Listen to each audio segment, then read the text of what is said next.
Hello everyone. What is nodes and links? Well, one sentence. It's about making AI in project controls a reality. I'll dive in and you just sit back and enjoy for the next 20 minutes. Not 20 minutes for this one presentation, it's broken down into a couple. Take it at your own pace. So, a little bit about me. I'm Greg Lawton, I'm the CEO and one of the two founders of Nodes and Links. My background is in physics, then into engineering and project management on the UK's nuclear submarine fleet with BAE Systems, then into venture capital and technology building. That is where I founded Nodes and Links. Nodes and Links is AI powered project controls. And in the next video, I'll explain why that became the mission of the entire company. I say to my teams, we just need to do two things. We need to save you time, and we need to make it very easy to do advanced analysis. And the benchmark that I hold my teams to is at least 10 hours per person per month of time saved. That is, irrelevant of the acceleration, irrelevant of the risk reduction, irrelevant of the benefits of better stakeholder engagement, irrelevant of the reduction in risk of going to court or the increase in the probability of winning a claim. All of that is irrelevant. It is very just at the heart, we have to save 10 hours a month per person before we start doing all of this. We sit on top of your scheduling systems. So you can have P6, Astra Power Project or Microsoft Project, and we take in those files and the system automates the analysis of them for you. That is why saving time is at the heart of everything. It involves a huge swathe of the different analysis that you need to do. Health, progress, productivity, resources, trending paths, comparison, delay, risk predictions, acceleration, and carbon, and more are coming out every single week. The ones that specifically have very advanced AI associated with them are risk predictions, acceleration, and carbon, and of course, the AI assistant and your AI reporting, which both together make your co-planner. Your co-planner can guide you where to go in the system to do the analysis you want, and it can do analysis for you at your instruction. We're used across the world, so at the moment of this recording, it's in 23 countries with contractors, consultants, and clients. We're growing at around 300 to 400% a year, and I'm thrilled that you're part of this journey with us. So the founding story of Nodes and Links is actually really quite simple. Myself and my co-founder, a gentleman named Dr. Christos Elianos, who is a researcher at Bristol University in predicting projects and a visiting professor at Stevens in the US. We were sitting down and we were talking about the future and the fate of projects. And two things shone out to me. Number one was a recent report from the Global Infrastructure Outlook Initiative, which essentially says that the amount of money that we need to invest in infrastructure to maintain the same quality of life, given the increasing demand on the climate and the environment and the growing population of humanity, the need is far in excess of what we actually have. So we need more infrastructure than we currently have and than we currently got planned to maintain the quality of life and to protect the planet. The second one was about delivering these infrastructure, which was reports from across the world, but here's one from the Association of Project Management, which essentially says we don't have enough people. It's saying on an annualized basis, we need another 2.2 million project managers a year just to fulfill the current demand. So what we're seeing was a future where our quality of life decreased on average, or certain patches in the world just were left as to decay whilst first world continued to prosper. And on the other, a lack of actual people to deliver just that basic case. And we thought, well, we need to change this. What we need is we need a lot more capacity in the system. We need to dramatically increase the productivity of humans so that we can do more without more stress and without more effort. We need scale technologies. What we did then was have a look at how project controls has evolved over the course of the last 10 years. Put very simply, when I started learning project controls looked roughly something like this. So you had scheduling, cost, risk, change, and controls within leadership, project managers. Controls fed leadership with information, project managers provided controls with information, leadership put down directives, etc., etc. Now, today in 2023, this has changed, and it's changed in one key way. The top controls teams around the world have employed data scientists. Now, what this actually means is they started putting their data into databases and starting to analyze it, and almost every consultancy is providing some kind of dashboard. But coming back to the vastly increasing the productivity of people, we thought we need more than people in the workforce. We need a transformation that's happened elsewhere in the world with machinery, but we need it in the office.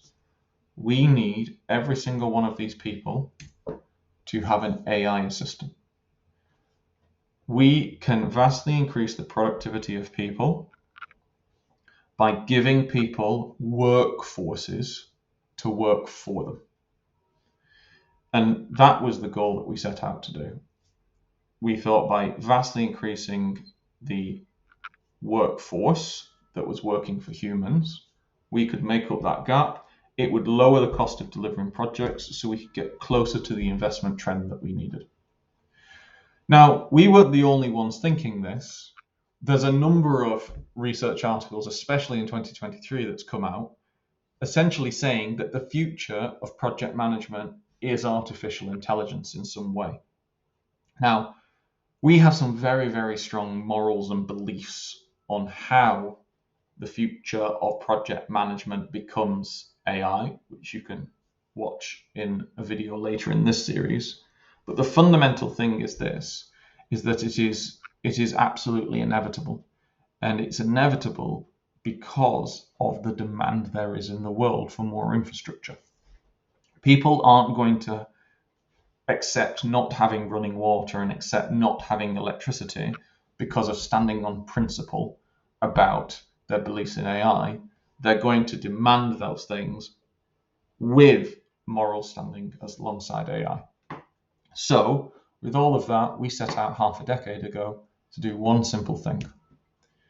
I said to my teams, we must create the AI system that works with, or even better, for people to deliver the world's projects. That is nodes and links. So what is artificial intelligence for in project controls? Well, to answer that question, we're going to have to go through a story. And it is the story of how technology has evolved since the dawn of humanity. Now, before we start, I need to ask you a question. How is a fishing net and artificial intelligence the same thing? Now, I advise that you pause this video and I have at least 2 ideas of these because it will be enjoyable and we'll end up learning something. So let me get into this. Let's have a look at how technology has evolved since the dawn of humanity. Every single piece of technology that humanity has ever invented can be described via a contrarian question. So I want you to go back and imagine that you and I are building the pyramids in Egypt 5,000 years ago. And I'm saying to you, building this pyramid is a hard thing. I have to remember so much stuff, and I forget it. I've tried to make diagrams in the sand, but the wind blows it away and people walk over it. And I don't quite know how to improve it. And then you say to me, well, what if I could tell you that you could save your thoughts for people for 5,000 years in the future to understand and give instructions to people hundreds of miles away without any misinterpretation. I'd say, well, that's crazy. And you would introduce me to papyrus paper, to paper. Fast forward to the internet.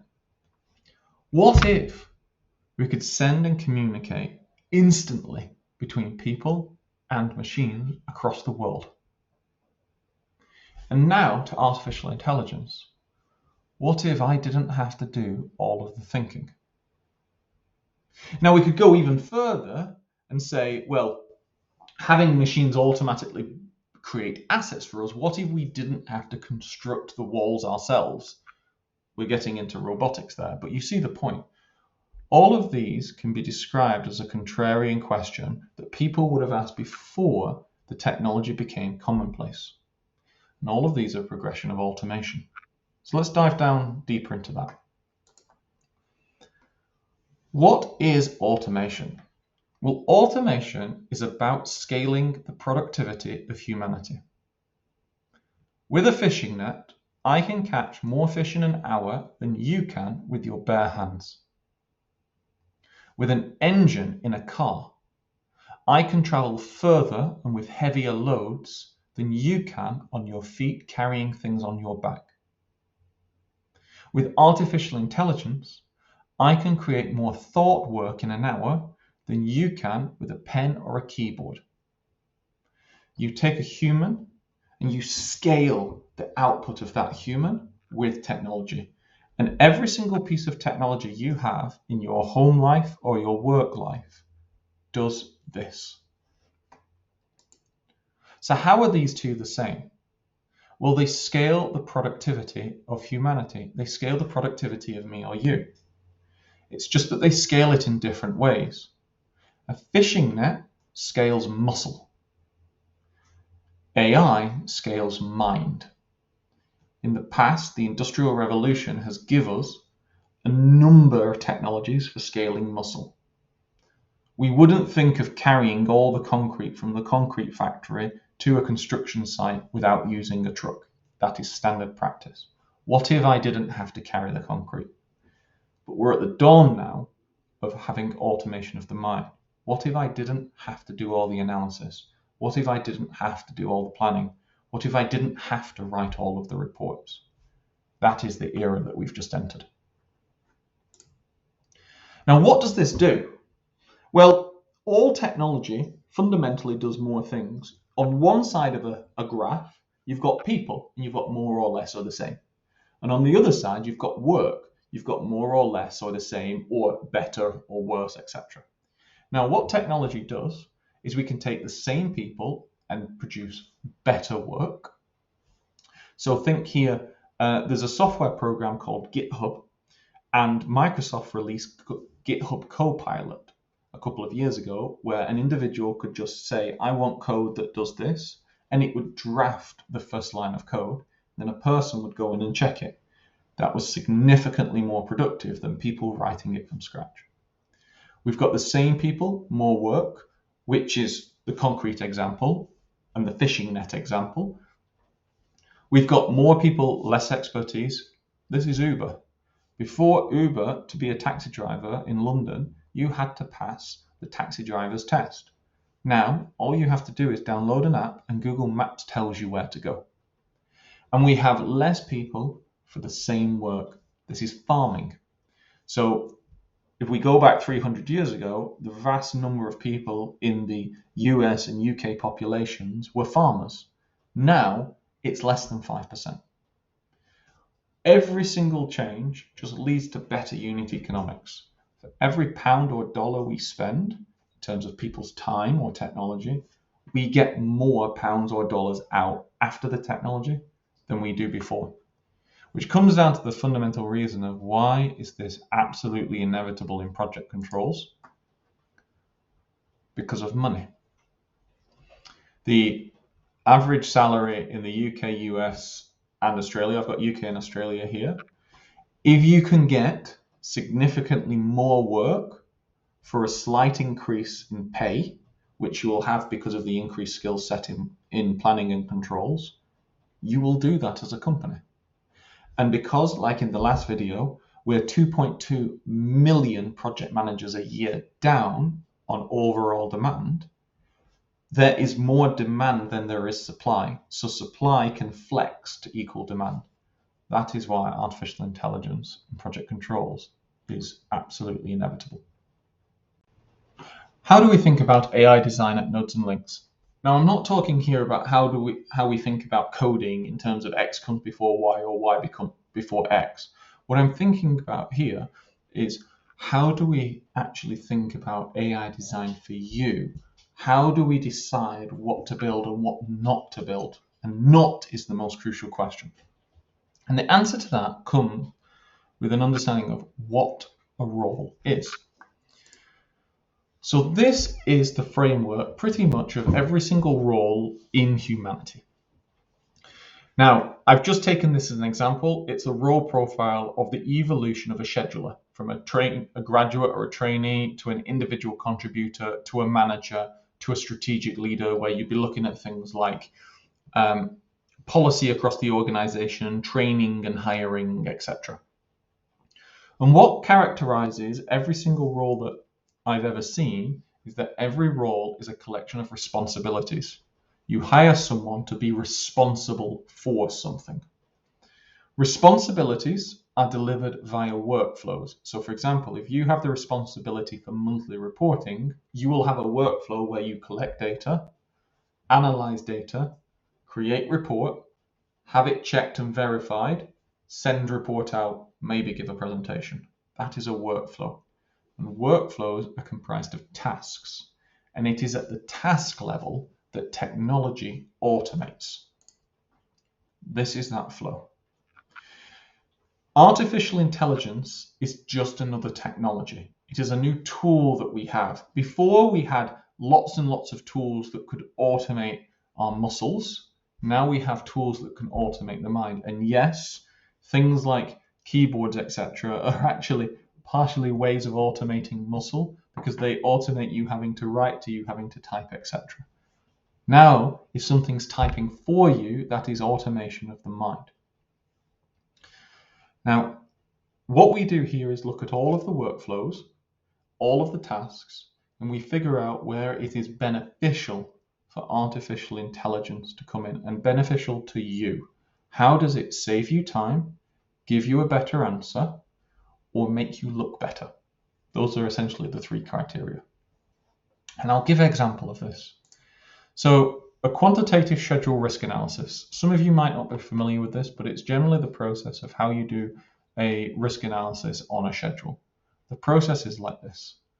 You prep the schedule. If you've got a large schedule, 50,000 line items, a planner would prep a smaller schedule, something like 500 line items. People would then manually assign the inputs of the analysis, which is uncertainty. So they'd say duration wobbles and risk events. They'd then run a simulation. They'd then take that output and decide what to do with it. So commercial can take the output and decide what to contract with it, and risk management and project managers could take the output and decide how to de-risk the project or accelerate it. And then that process would be repeated in a periodic sequence. With artificial intelligence, we save time. So we don't need to summarize 50,000 line schedules because AI can deal with volume of data very easily. It saves us time. Using past data and machine learning, we can recommend uncertainty distributions and risk events so that we're automating elements of that point in the process. But we're not saying what they exactly are, because part of this process is that there's a workshop held and people gain agreement and understanding. That is more important than actually the underlying answer. There's then automations around reporting and writing of the findings. And because that entire process, which can take hundreds of hours, can now take 10, 20 hours, it can be repeated much more frequently to the benefit of the project. AI automates tasks. You bring tasks into workflows and design workflows to deliver responsibilities, and there are many responsibilities. And it is that exact fact why AI can never do a project controller's job or a project scheduler or a cost manager or a risk manager. It's because there are activities that actually are required to exist in the real world. Social interaction, for example. And this is part of that system that you'll now start to look at when you go through the courses in action. This, for a 20-day duration activity, the AI is suggesting an actual duration of 22 days. But I can turn it off and I can tell it to shut up if I want to. You are in control. You are in charge. AI serves us as humans. It does not dictate to us. And that is a core principle of Nodes and Links, and we can come on to some of the core morals and beliefs that we have in a moment. So what are the rules and beliefs we hold ourselves accountable to when developing AI technology for project controls? There are 4. The first is that the data must be secure. It is not our data, it is your data. So for that, we have rigorous security procedures in place and checks that are then checked by your companies under a process called InfoSec, Information Security, to make sure they meet your rigorous standards. The second is around data ownership. We do not own your data. This isn't a Facebook-like scenario where you post things and Facebook owns all of your data. Absolutely not. You own your data, your company owns your data, and we do not own your data. Now, what that means is that the models that learn are private. So if we deploy a machine learning model that we've built based on the past data we have into your system, it will continue to learn from your data, but those models will not feed information back to the central pot. Your data is a competitive advantage, so it will continue to grow in isolation in your environment. There's only 2 outcomes of that model. 1, it keeps running forever in your environment, or 2, at some point, you kill it. That's it. And fourth, and finally, which is the thing I just talked about, is artificial intelligence is subservient to humans. It works at a task level, and humans can direct it up into workflow levels, but it cannot take responsibility itself. Humans have to be in the loop somewhere. I come from a defense background, and I think about this in terms of the kill chain. If you're wanting to execute a strike, morally, there should be a set of rules and a human in that sequence to make sure you're doing the right thing. Indeed, in companies, it's no different. There needs to be a human in the loop so that the process can be controlled and the answer can be thought about and put in the context of the environment. Those are the principles that we hold ourselves accountable to. Now we come to the final element, which is what you can do to drive your vision. Now, what I specifically mean by that is that we don't actually build any AI that controllers and planners and risk managers haven't asked for. So the big question I would like to ask you is, how could I make your life easier? How could we save you time? How could we deliver a better result? How could we make you look more awesome than you already are? And there's various ways that you could give us this feedback. The first is directly in the platform. So up in support here, you can actually put suggestions in here and it will go directly to us. You can take screenshots, etc. Or you can talk to your customer success manager and just ask, can your life be made more easier in these ways? And then the product team will get in contact and follow up with you. So all I'd say is the design of the AI that is going to work for you for the remainder of your career is in your control. You can decide what it does, and even more crucially, you can decide what it doesn't do. Please just have a think and make a suggestion.